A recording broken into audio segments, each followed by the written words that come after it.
Hello and welcome to this Rhythm for Real Life course. How many of your calendars look a bit like this? Work and family, jobs to do around the house. If you've got kids, there's dad's and mum's taxi service. There's time spent for exercise, or maybe time spent feeling guilty because you've not managed to fit the exercise in. For many people, life just ends up crazy busy, full of this, full of stress. We can end up dashing from one thing to another and never having time to reflect on those big questions we might have in us underneath. What's my purpose on earth? What is my life all about? How can I find some peace? How can my life really mean something? Questions of identity and purpose and relationship. So look, I think a question a lot of people are asking is something like this. Is there a better way to live? As a church leader, here's a related question that I've been asking myself and others for a number of years now. And it's this: how do we help people live as followers of Jesus in the time poor and consumer-orientated culture in which we live?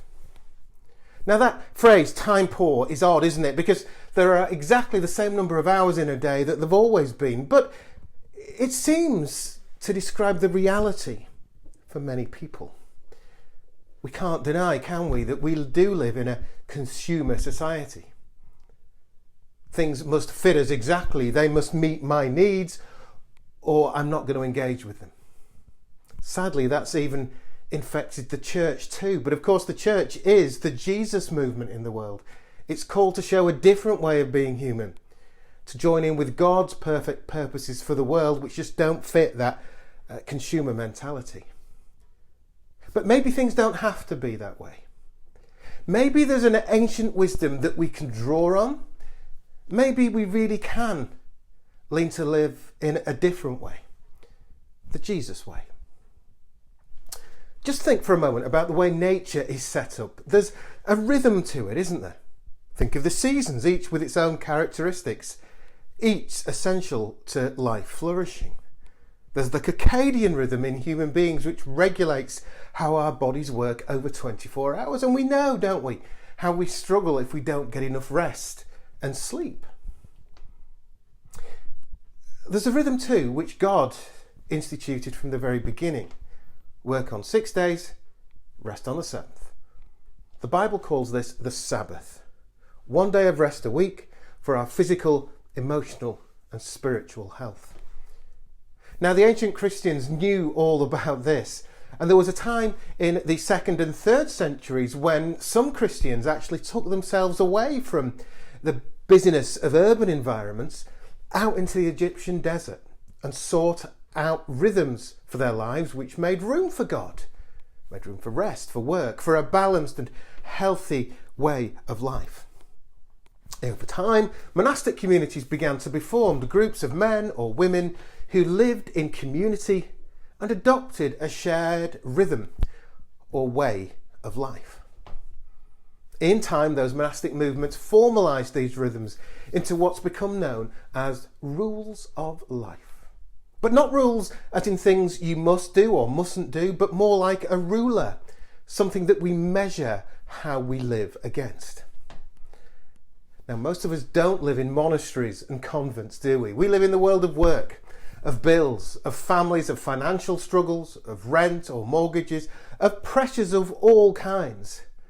But I'm convinced we can apply this ancient, God-given wisdom to our lives today. The community of soul friends do this by offering what we call a simple way of life. This is like a trellis that we may grow plants up to support their growth. A way of life is a support for us to grow our lives up, if you like.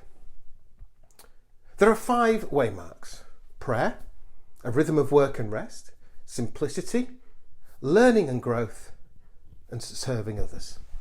Let me just show you a short video clip which introduces that way of life.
Okay, so the rest of this course is all about how those 5 elements can be applied to your life as it really is, with your current circumstances, your job, your family, your finances, and your health. So my prayer is that you will really engage with these resources on this course. May you find life in the process. May you develop a rhythm which really works for you in your life right now. And may the God of hope bring you new life and a new freedom for the future as part of that process.